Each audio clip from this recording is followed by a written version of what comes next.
Hello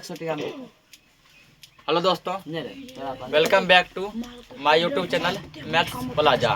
तो दोस्तों, आज मैं इस वीडियो में बिहार बोर्ड क्लास 9th इतिहास चैप्टर 2 सॉरी चैप्टर 3 जिसका नाम है फ्रांस की क्रांति। आज इस चैप्टर का पहला लेक्चर चलने वाला है। आज हम लोग बहुत ही जोरदार तरीके से समझेंगे, ठीक है ना। चलो पहले यहाँ क्या लिख लेंगे हम लोग, जो हमारा काम है मुख्य बिंदु।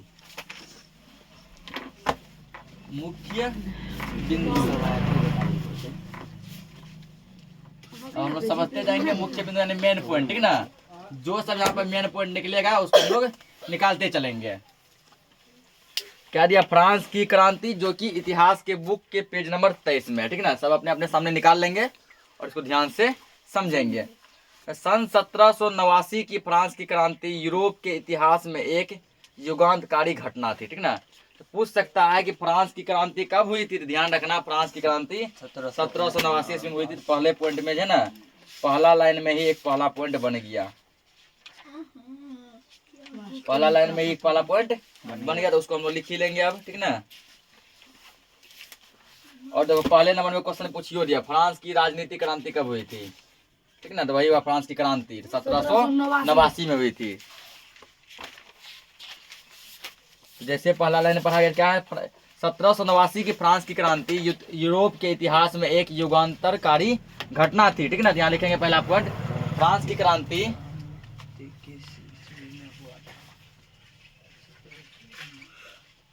फ्रांस की क्रांति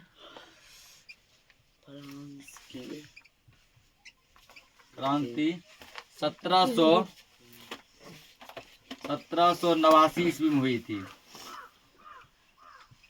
फ्रांस की क्रांति कब हुई थी? 1789 ईस्वी में हुई थी, ठीक ना।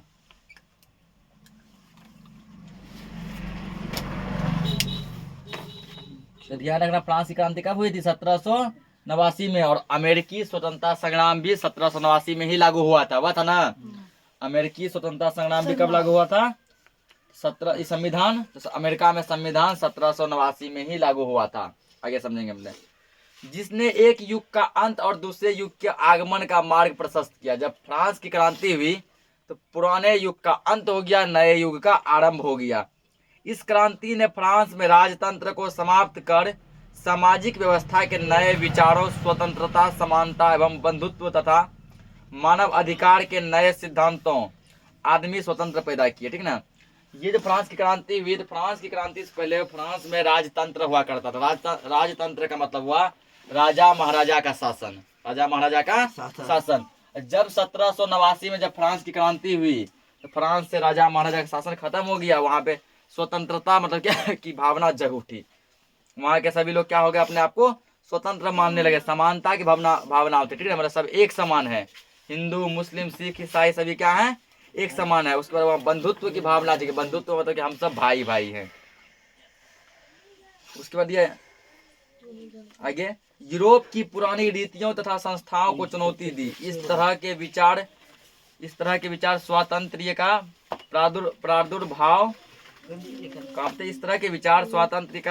प्रादुर्भाव यूरोप में पुनर्जागरण के परिणाम स्वरूप हुआ था, ठीक ना। ये तब हुआ जब यूरोप में पुनर्जागरण हुआ। मतलब यूरोप महादेश के लोग अपने आप को क्या किए? जागरूक किए, ठीक ना, विकसित हुए। और वो लोग सोचे कि अब हम दूसरे देश का गुलामी नहीं कर सकते हैं। जैसे भी हो हमें दूसरे देश को उठाकर फेंक देना है। जिसने यूरोप में कई राष्ट्रवादी क्रांतियों को जन्म दिया। ये क्रांतियां सामंतवादी एवं निरंकुश शासन व्यवस्था तथा शोषण करने वाली सामाजिक व्यवस्था के खिलाफ थी। यूरोप में जो क्रांति उत्पन्न हुई वो क्रांति थी किसके खिलाफ? सामंतवादी के खिलाफ, निरंकुश शासन, ठीक ना। यानी कि ऐसे राजा जो कि जनता के हित के लिए काम नहीं करता था उसके खिलाफ। उसके बाद जो शोषण करता था, ठीक ना, किसी गरीबों से जबरदस्ती मजदूरी करवाता था, बदले में कुछ नहीं देता था, इसके खिलाफ ये आंदोलन थी। इसी क्रम में सन 1776 ईस्वी में शुरू हुआ अमेरिका का स्वतंत्रता संग्राम, ठीक ना।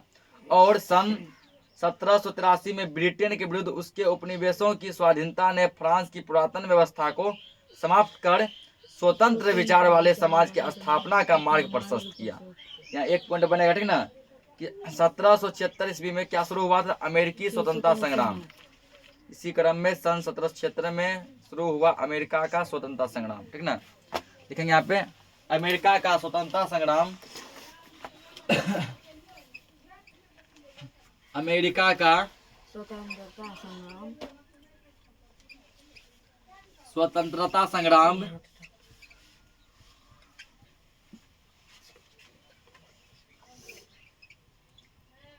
स्वतंत्रता संग्राम 1776 ईस्वी में 1776 ईस्वी में शुरू हुआ था।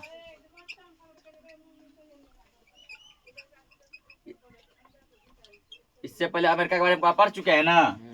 तो अमेरिका का स्वतंत्रता संग्राम यानी इसी को अमेरिकी स्वतंत्रता संग्राम कब आरंभ हुआ था? 1776 ईस्वी में। क्योंकि फ्रांस ने इस युद्ध में ब्रिटेन के खिलाफ अमेरिका की मदद की थी। ठीक ना, जब 1783 में ब्रिटेन के विरुद्ध जब युद्ध लड़ा गया तो फ्रांस क्या किया था? अमेरिका का मदद किया था। फ्रांस किसका मदद किया था? अमेरिका का मदद किया था ब्रिटेन के खिलाफ कि ब्रिटेन को भगाओ यहाँ से। ब्रिटेन मतलब इंग्लैंड, यानी अंग्रेजों को भगाओ। अतः अमेरिका के बाद स्वतंत्रता की लहर फ्रांस में आई और इन सैनिकों ने फ्रांस में जनता का साथ दिया। पहले फ्रांस वासी क्या किए? तो पहले फ्रांस वासी अमेरिका का साथ दिए। ठीक ना, अमेरिका फाइनली क्या हो गया? अंग्रेजों के गुलाम से क्या हो गया? आजाद हो गया और अपने देश से अंग्रेज को उठा के फेंक दिया। फिर क्या हुआ? ठीक ना, फिर जो है अमेरिका के सैनिक फ्रांस का साथ दिए और फ्रांस भी धीरे धीरे क्या हुआ?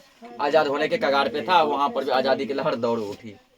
फ्रांस की क्रांति क्यों और कैसे हुई? ठीक ना, आगे कहता फ्रांस की क्रांति क्यों हुई होगी, कैसे हुई होगी, यह समझने के लिए हमें तत्कालीन राजनीति एवं समाजवादी का अध्ययन करना होगा। ठीक ना, यह समझने के लिए हमें तत्कालीन राजनीति का अध्ययन करना होगा।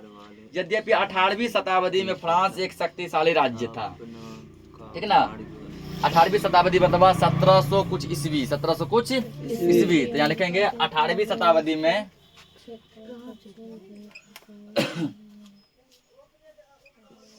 18वीं ऐसे भी लिख सकता है या जैसे बुक में दिया है वैसे भी लिख सकता है। ठीक ना,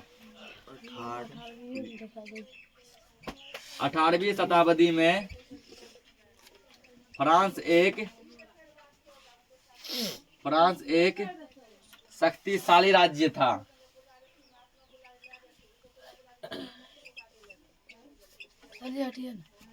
लिखने दो रे। 18वीं शताब्दी में फ्रांस एक शक्तिशाली राज्य था। ठीक ना, 18वीं शताब्दी में इसके पास बहुत पावर था, बहुत शक्ति था इसके पास।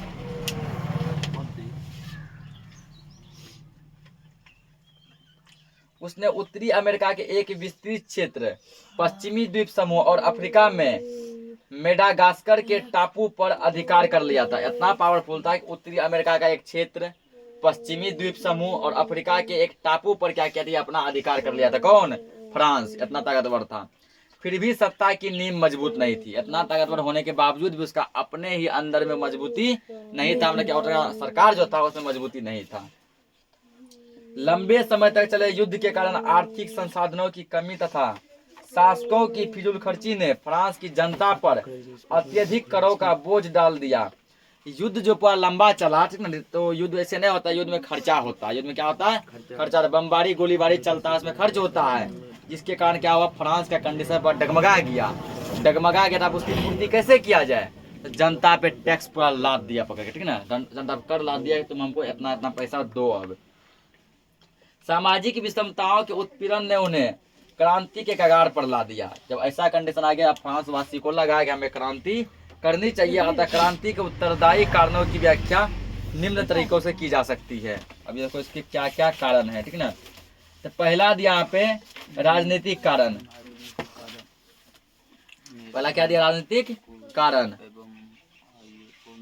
निरंकुश एवं अयोग्य शासन।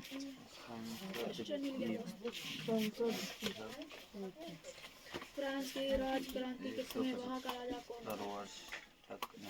तो यहाँ लिखेंगे पहले फ्रांस में राजतंत्रात्मक शासन व्यवस्था थी। अतः क्रांति के उत्तरदायी कारणों को व्याख्या किया गया है। के शासनकाल में 175 ईस्वी। अतः क्रांति के उत्तरदायी कारणों की व्याख्या निम्न तरीकों से की जा सकती है।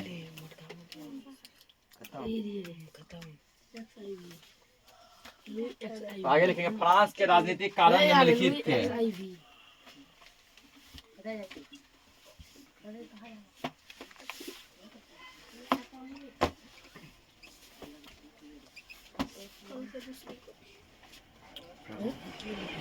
फ्रांस के फ्रांस के लिखिए ना कल पढ़ेंगे। फ्रांस के राजनीतिक कारण पूछेगा। फ्रांस के राजनीतिक कारण क्या क्या थे, ठीक है ना। तो लिखेंगे फ्रांस के राजनीतिक कारण निम्नलिखित थे। राजनीतिक लिखिए सर जी। और राजनैतिक होगा। यहाँ पे दोस्त यहाँ पे फ्रांस के राजनीतिक कारण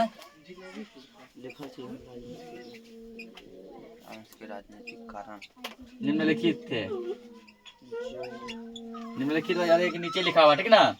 पूछेगा फ्रांस के राजनीतिक कारण क्या क्या थे, तो निम्नलिखित थे यानी कि नीचे लिखा हुआ, ठीक। कुछ पहला जैसे देखो, पहला कारण था इसका निरंकुश एवं अयोग्य शासन। पहला क्या होगा, निरंकुश एवं अयोग्य शासन।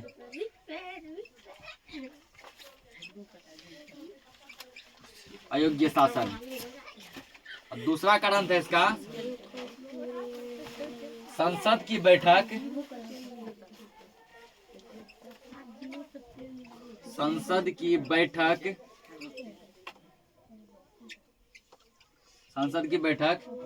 175 वर्षों तक 175 वर्षों तक नहीं बुलाई गई।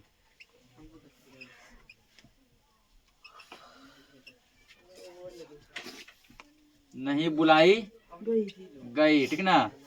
और तीसरा कारण था इसका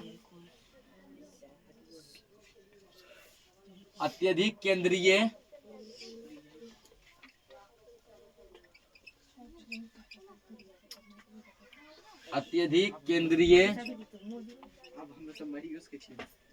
अल्लाह मत कीजिए।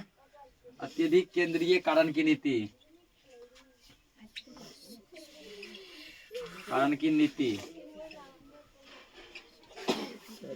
दिख रहा है इसमें। अत्यधिक केंद्रीय कारण की नीति। उसके बाद देखो ऊपर का ये 2 पॉइंट तो हो गया होगा, ठीक ना। इसका चौथा पॉइंट हम लिखते हैं यहाँ ऊपर में।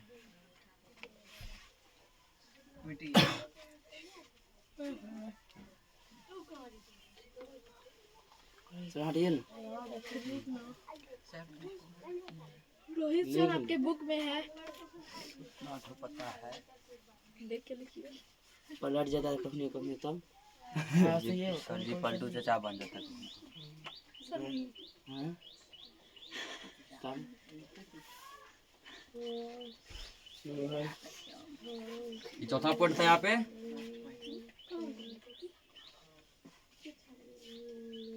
फ्रांस के राजनीतिक कारण, ठीक। इसका चौथा पॉइंट देखो। इसका चौथा पॉइंट दिया है स्वायत्तता शासन का अभाव।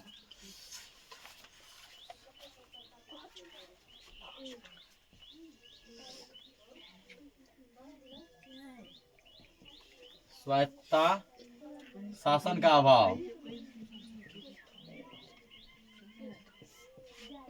अभाव। और पांचवा लास्ट कारण है मेरी अंतोजनित का प्रभाव। सर जी वो अच्छा से नहीं पता चलता है। कौन सर? मेरी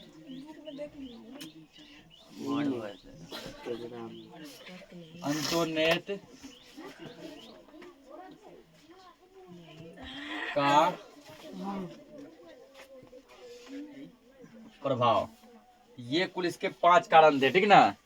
अब समझते हैं हम लोग अच्छे से। पता नहीं चलता है। पता नहीं चलता है। नहीं दिख रहा है रे? दिख रहा है, पता नहीं चलता। ये सर जी उन्हें पता नहीं चलता। आज समझ किताब एक बार दिखा दीजिए सर ऐसे सटाक, ठीक ना। समझे यहाँ पे फ्रांस में राजतंत्रात्मक शासन व्यवस्था थी, ठीक ना। फ्रांस में कैसी व्यवस्था थी? राजतंत्र की व्यवस्था थी, यानी राजा महाराजा के यहाँ शासन हुआ करता था।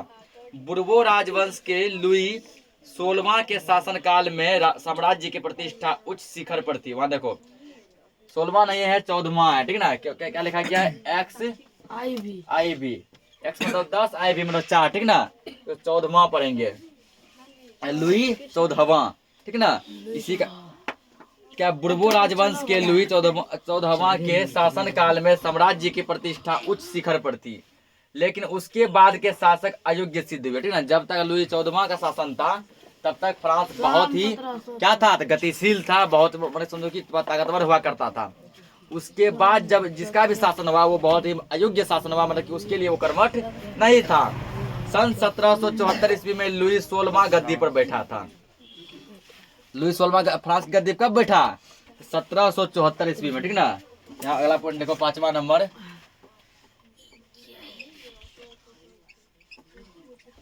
राजा का नाम है, ठीक ना, लुई 16वां। या तो ऐसे लिखो 16वां, या फिर तुम ऐसे भी लिख सकता 16वां, ठीक ना। तो बुक में ऐसे दिया है ना, तो ऐसे लिख लेते, कहीं कहीं ऐसे भी देगा। इसको लुई 16वां पढ़ेंगे। लुई 16वां फ्रांस की गद्दी पर पूछा है। लुई 16वां फ्रांस की गद्दी पर 1774 ईस्वी में बैठा। 9 नंबर के 1774 ईस्वी में बैठा। पूछेगा लुई 16वां फ्रांस की गद्दी कब बैठा था? तो 1774 ईस्वी में, ठीक है। कब बैठा था? 1774 ईस्वी में। जो अत्यधिक निरंकुश, फिजूल खर्ची एवं अयोग्य था, ठीक ना। यह बहुत निरंकुश था, मतलब जनता पे क्या करता था, अपना अंकुश लगाता था, ठीक ना। जनता को कहता तुम वही काम करेगा जो हम कहेंगे, तुम ऐसा ही करेगा जो हम चाहेंगे, ठीक ना। उसके बाद ये क्या था? फिजूल खर्ची, मतलब आलतू फालतू का पैसा ये खूब खर्चा करता था। पैसा खर्चा करना चाहिए किस पे? जनता के पीछे। इधर उधर में खूब पैसा खर्चा करता था। और अगर अयोग्य था, मतलब किसी लायक के से ये राजा के लायक था ही नहीं, ठीक ना। राजा के लायक था ही नहीं। उसका विवाह ऑस्ट्रिया की राजकुमारी मेरी अंतोजनेत के साथ हुआ था, ठीक ना। ऑस्ट्रिया एक देश है, देखो, एक ऑस्ट्रेलिया, पहले बताए थे, एक ऑस्ट्रेलिया, ठीक ना, एक ऑस्ट्रिया, या ऑस्ट्रिया का चर्चा किया गया है। तो लुई 16वां का विवाह किससे हुआ था? पूछेगा। ऑस्ट्रिया की राजकुमारी मेरी अंतोजनेत, मेरी अंतोजनेत, ठीक ना, इसकी पत्नी का नाम था। तो यहाँ लिख लेंगे ये पॉइंट है।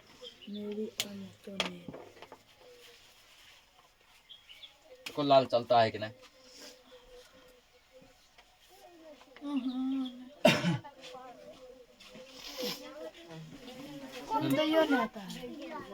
एक दो बार लिखने चलने लगा, कल खरीदे किए हैं। तो लुई 16वां का विवाह क्या हुआ? लुई 16वां का विवाह, लुई 16वां का विवाह ऑस्ट्रिया की राजकुमारी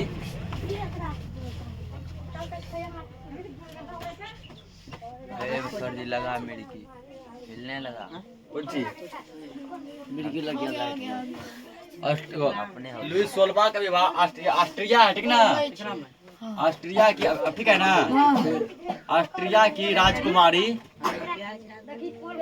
हल्ला मत करो, ऑस्ट्रिया की राजकुमारी क्या नाम था? मेरी अंतोजनेत, ठीक ना। ऑस्ट्रिया की राजकुमारी मेरी, इसको इन्वर्टेड कॉमा में लगे नाम है मेरी अंतोजनेत। देखो यहाँ भी लिखे इस पॉइंट में, मेरी अंतोजनेत। क्या हुआ? लुई 16वां का विवाह ऑस्ट्रिया की राजकुमारी मेरी अंतोजनेत के साथ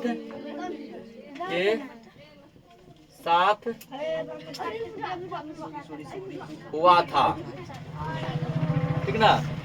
यहाँ से देखो 2-3 टाइप का क्वेश्चन पूछेगा। लुई 16वां का विवाह किससे हुआ था? मेरी अंतोजनेत, ठीक ना। या दूसरा, ऑस्ट्रिया की राजकुमारी कौन थी? ऑस्ट्रिया की राजकुमारी कौन थी? क्या बोलेगा? मेरी अंतोजनेत, मेरी अंतोजनेत, ठीक ना। आगे समझते हैं। जो उत्सवों में काफी रुपये लुटाती थी, मतलब कोई भी पर्व त्योहार यदि आ गया, ठीक ना, किसी का बर्थडे उड्डे आ गया, विवाह शादी हो गया, पकड़ के टोटल खजाना खाली कर देती थी, ठीक ना। पुष्ट पैसा ये उड़ाती थी। कौन?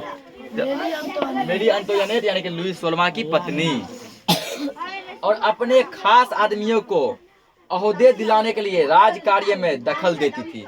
जैसे मान लो उसका खास आदमी हुआ, फॉर एग्जाम्पल जैसे मान लो उसका भाई हुआ, ठीक है ना, जैसे कौन हो गया भाई, उसका मान लो चाचा, ठीक है ना, उसका चाचा का बेटा, उसको राज में क्या होना, तो कुछ पद दिलवाने के लिए इसको प्रधानमंत्री का पद दीजिए, ठीक है ना, इसको मंत्री का पद दीजिए, इसको इसका पद दीजिए, तो पद दिलाने के लिए क्या करते थे वो, तो वो जो है ना राजकार्य में दखल देती थी कि बाहरी आदमी मंत्री नहीं बनेगा, मेरा भाई मंत्री बनेगा, ऐसे करके, ठीक है ना, पूरा ये निभाती थी। राजा के वर्षा स्थित महल में 15,000 अधिकारी थे, ठीक है ना। राजा का पूछेगा लुई सोलमा का महल कहाँ था, तो वर्साय में, ये जगह का नाम है, ठीक। लुई सोलमा का महल कहाँ था, वर्साय में। कहाँ था महल, वर्साय में था, ठीक है ना, ये जगह का नाम है वर्साय, याद रखना, लुई सोलमा का महल वर्साय में था, ठीक। और उसमें 15,000 क्या थे, अधिकारी थे, उसमें क्या थे, 15,000 अधिकारी थे, ठीक है ना। 15,000 अधिकारी थे जो कई भी काम नहीं करते थे, खाली निकम्मा था, ठीक ना। अधिकारी होने यानी समझो कि उस राजमहल में कितने अधिकारी थे, 15,000 थे, लेकिन सभी के सभी निकम्मे थे, कोई भी कुछ भी काम नहीं करता था, मगर अपार धनराशि वेतन के रूप में लेते थे। काम करता था कुछ नहीं, लेकिन मोटा पेमेंट लेता था महीना में, ठीक ना, महीना में बहुत पैसा लेता था, बदले में काम कुछ भी नहीं करता था, ठीक है, लेकिन बदले में कुछ भी काम नहीं करता था। राजस्व का 9% इन्हीं पर व्यय होता था, जितना पूरा राज्य में कमाई होता था उसका 9% खर्चा, ठीक है ना, उसके जो है अधिकारी पे, लेबर पे खर्च होता था। लुई सोलमा के शासनकाल में अमेरिका के 13 उपनिवेशों को ब्रिटेन से आजाद कराने में फ्रांस पर 10 अरब लिबरे, तत्कालीन फ्रांस की मुद्रा से भी अधिक का कर्ज बढ़ गया। लुई सोलमा जब राजा था, ठीक है, लुई सोलमा जब राजा था, तो फ्रांस, अमेरिका के 13 उपनिवेश को ब्रिटेन से, यानी कि इंग्लैंड से, अंग्रेज से आजाद कराने में फ्रांस का 13 अरब लिबरे, तभी वहाँ लिबरे उसका पैसा हुआ करता, ठीक ना, इतना क्या हो गया, इतना धन उसका खर्च हुआ, जिसके कारण फ्रांस पे क्या गया, पूरा कर्ज बढ़ गया, ठीक। पहले से ही चली आ रही आर्थिक संसाधनों की कमी ने राजा को अपने नियमित खर्च को चलाने के लिए जनता पर करों में वृद्धि के लिए बाध्य कर दिया। तो पहले से ही राजा के पास इतना कर्ज था क्योंकि राजा आलिशान टाइप का था, उसकी बीवी आलिशान टाइप की थी, जितना उसमें कर्मचारी थे सब क्या था, कामचोर सब था, खाली पैसा लेता था, अपने ही पहले कर्जा था। अमेरिका से क्या हो गया, इतना कर्जा इसका, उसका है ना और हो गया। अब क्या हो गया, राजा इसकी पूर्ति करे तो करे कहाँ से, इसके लिए क्या क्या जनता पे कर लाद दिया कि हमको तुम अब टैक्स दो, क्या करो, हमको टैक्स दो। निरंकुश राजतंत्र पर नियंत्रण का अभाव था, ठीक ना, निरंकुश राजतंत्र पर नियंत्रण का अभाव था, कोई उसको नियंत्रित नहीं कर सकता था। राजा है, अब राजा के विरुद्ध बोलेगा तो बोलेगा कौन, जो बोलेगा उसको फांसी पर चढ़ा देगा। यद्यपि स्टेटस जनरल, ठीक ना, स्टेटस जनरल संसदीय संस्था थी, लेकिन राजा की निरंकुशता का यह एक बड़ा उदाहरण था, ठीक।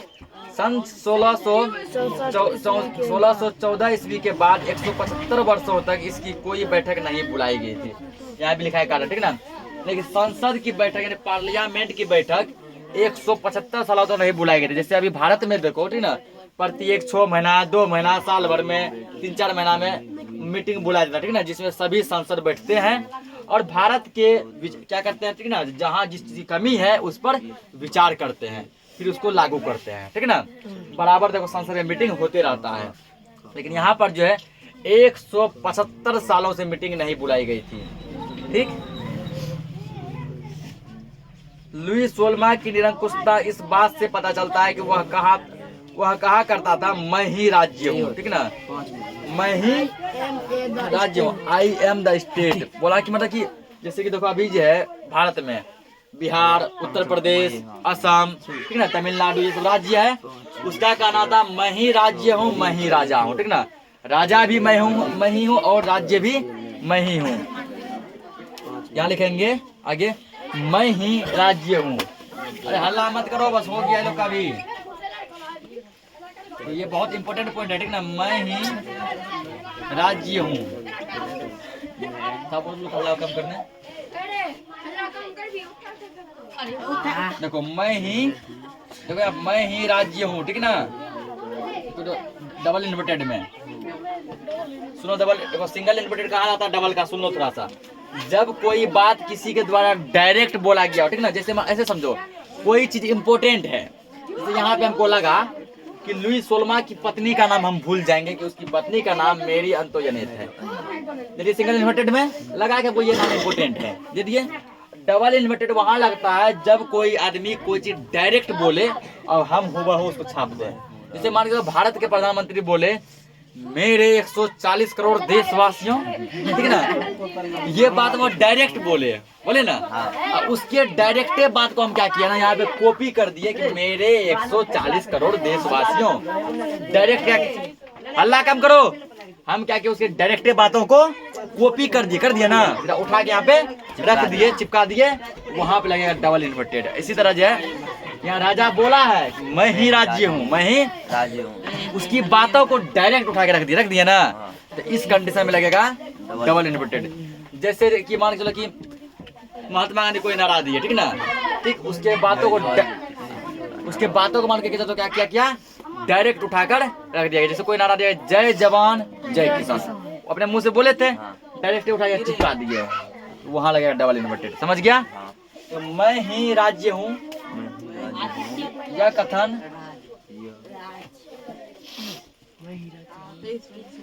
कथन किसका है? लुई सोलमा का, ठीक ना, यह कथन लुई,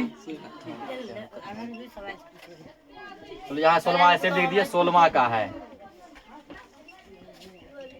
मैं ही राज्य हूँ, यह कथन किसका है?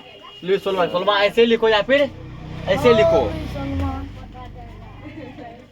ठीक ना। क्या इसका कहा था मैं ही राज्य हूँ, आई एम द स्टेट, लेकिन चूंकि वह योग्य शासक था, ठीक ना, विरोधियों को कुशलता पूर्वक दबा देता था। इतना इसमें था, ठीक ना, कि राजा का जो विरोध किया सीधा उसको कुचलवा देता था। जैसे अभी देखो उत्तर प्रदेश के मुख्यमंत्री योगी आदित्यनाथ, जहाँ आतंकवादी बड़ा कोई कुछ बोलता है सीधा बुलडोजर चलवाता है। इसलिए जो है योगी आदित्यनाथ का नाम जो है आदमी सब बुलडोजर बाबा रखा है। क्या नाम रखा है? बुलडोजर बाबा। जहाँ आतंकवादी फैला सीधे बुलडोजर चल जाता है, ठीक ना।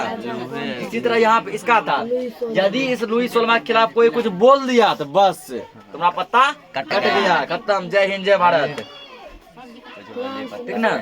अतः उस समय राज्य की पूरी शक्ति उसके हाथ में निहित हो गई थी, और पूरा पावर उसी के हाथ में रखा। जनता को बिल्कुल कोई हक नहीं था। लेकिन उसके उत्तराधिकारियों में इस तरह के गुणों का अभाव था। जब उसका बेटा सब आया उसमें ऐसा गुण नहीं था, बेटा सब उसका निकल गया नालायक सब। क्या बेटा उसका कैसा निकल गया? नालायक निकल गया। राजा की निरंकुशता एवं स्वेच्छाचारिता पर अंकुश लगाने के लिए फ्रांस में पार्लियामेंट नामक संस्था थी, ठीक ना, कि राजा को जो रोक सके उसमें क्या थी? फ्रांस में पार्लियामेंट नामक एक संस्था थी, जिसकी संख्या 17 थी, ठीक ना। फ्रांस में पार्लियामेंट नाम की संस्था कितनी थी? 17 थी, जिसका गठन न्यायालय के रूप में किया गया था, ठीक ना। पार्लियामेंट नामक संस्था का गठन न्यायालय के रूप में किया गया था। यहाँ एक पॉइंट लिख लो,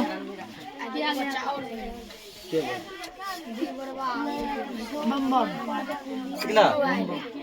अरे हल्ला मत करो, पापा देख कर तो हम तुम लोग का है ना। आप दीजिए अलग। क्या पॉइंट बना रहे थे, ठीक ना। एक पॉइंट है इम्पोर्टेंट, हम ऐसा लग रहा है।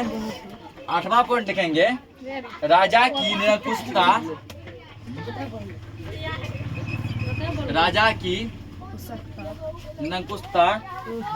तो पहला चैप्टर में तुम लोग पढ़ा पूरे सभी देशों के बारे में पढ़ा ना। दूसरा चैप्टर में किसके बारे में पढ़ा? अमेरिका के बारे में। और तीसरा चैप्टर में किसके बारे में पढ़ रहा है? फ्रांस के बारे में। कौन ऐसा भी चैप्टर है जिसे भारत के बारे में दिया है? देखो तो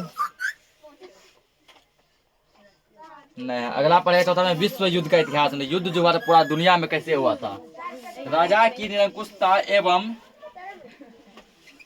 साथ लिख लो इसको, एवं स्वेच्छाचारिता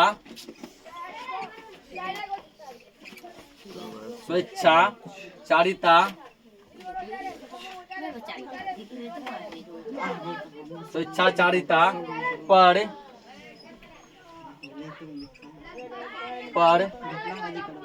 अंकुश लगाने के लिए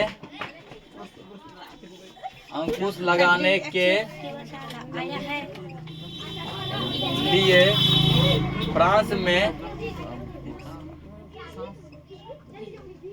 में पार्लमा, इसको देखना सिंगल इन्वर्टेड में, पार्लमा नामक संस्था थी। पार्लमा नामक क्या थी? संस्था थी, ठीक ना,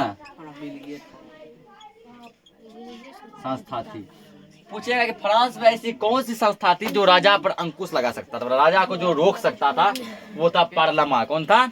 पार्लमा नाम की संस्था राजा को रोक सकती थी, ठीक है, कि आप ऐसा मत कीजिए। जिसकी संख्या 17 थी, ठीक। पूरे फ्रांस में पार्लमा नामक संस्था कितनी थी? 17 थी। आगे आप समझते हैं। न्यायाधीशों का पद कुलीन वर्ग के लिए सुरक्षित था और ये पद वंश क्रमानुगत होते थे, ठीक ना। न्यायाधीश का मतलब होता है जज। जज का पद जो इसमें था, ठीक ना, कुलीन के लिए क्या था? फिक्स हो गया। और वहां पे जैसे अभी हम लोगों के यहाँ क्या है, आप जज का एग्जाम दीजिए, उस एग्जाम को निकालिए, यदि आप उसके योग्य हैं, एग्जाम तो एग्जाम सबको निकाल लिया, इंटरव्यू निकाले, तुम जज बन जाएगा ना। वहाँ पे नहीं था, जिसका बाप बना बेटा बनेगा, पोता बनेगा, परपोता बनेगा, ये नियम कर दिया, ठीक ना। यानी कि वंश कर्मानुगत, चाहे वो लायक हो चाहे लायक नहीं हो। आवश्यकता पड़ने पर राजा इन्हें पैसे के बल पर अपनी बात मनवाने के लिए बाध्य कर देता था। जब राजा को लगता था कि जजे खरीद ले, सीधा बोला कितने रुपए लेंगे, ठीक ना, सीधा बात करता था कि ठीक ना, कि कीमत क्या है, कितने में बिकिएगा आप, बस सीधा मुंह पे से पैसा मारता था, जजे खरीद लेता था, ठीक ना। अब बोला जो भी फैसला, सजा कौन सुनाता है? जज सुनाता है, ठीक ना। बोला आप जो भी आप सजा सुनाइएगा, मेरे जैसा हम बोलेंगे वैसा, ठीक। जिसको बोले सजा दीजिएगा उसी को दीजिएगा, ठीक। इसके बाद देखो, बस हो गया, लास्ट है। केंद्रीय कारण की प्रवृत्ति फ्रांसीसी क्रांति की सबसे बड़ी बुराई थी। केंद्रीय कारण की प्रवृत्ति फ्रांसीसी क्रांति की सबसे बड़ी बुराई थी। स्वायत्ता शासन का सर्वथा अभाव था। फ्रांस में स्वायत्ता शासन का क्या था? अभाव था। जबकि पड़ोस के इंग्लैंड में इस तरह के शासन का संचालन स्वायत्ता शासन की संस्थाओं द्वारा होता था। फ्रांस के बगल में ही है इंग्लैंड। फ्रांस के बगल में क्या है? इंग्लैंड, जहाँ का अंग्रेज है जो कि लोग पर शासन करता था। वहाँ पर क्या था? तो वहाँ पर स्वायत्ता शासन का पूरा क्या था? विकास था। फ्रांस में इसका अभाव था। फ्रांस में हर जगह वर्साय के राजमहल की ही प्रधानता थी, ठीक ना। वर्साय के राजमहल जहाँ की वही राजा लुईस 16वां रहते थे, उसी का हर जगह प्रभाव था। राजा के अलावे मेरी अंतोनियत के द्वारा शासन का दुरुपयोग किया जाता था। राजा तो शासन का दुरुपयोग करता ही था, इसके अलावा राजा की पत्नी मेरी अंतोनियत भी शासन का दुरुपयोग करती थी, ठीक ना। जनता को क्या करती थी? अपने बस में रखती थी। जितने जन साधारण की धारणाएं राजतंत्र के बिल्कुल खिलाफ हो गई। जनता का और राजा का बात आपस में मैच नहीं करने लगा और सन 1789 ईस्वी तक आते आते साधारण शासन में भाग लेने के लिए उतावला होने लगे। अब जैसे जब तक 1789 ईस्वी आया, जनता पूरा अपने आप को लगा अब हम लोग दब के नहीं रहेंगे। ये लोग आंदोलन के लिए पूरा क्या हो गया? उत्प्रेरित हो गया और आंदोलन कर दिया। उस समय वहाँ कोई भी ऐसी संस्था नहीं थी जो उनकी उग्र मनोवृत्ति पर रोक लगा सके और अंत में फ्रांस में क्या हो गया? 1789 में आंदोलन हो गया, ठीक ना। आज के लिए क्या कर चैप्टर को यही एंड करते हैं। बाकी हम लोग जो अगले लेक्चर में मिलते हैं, तब तक के लिए जय हिंद।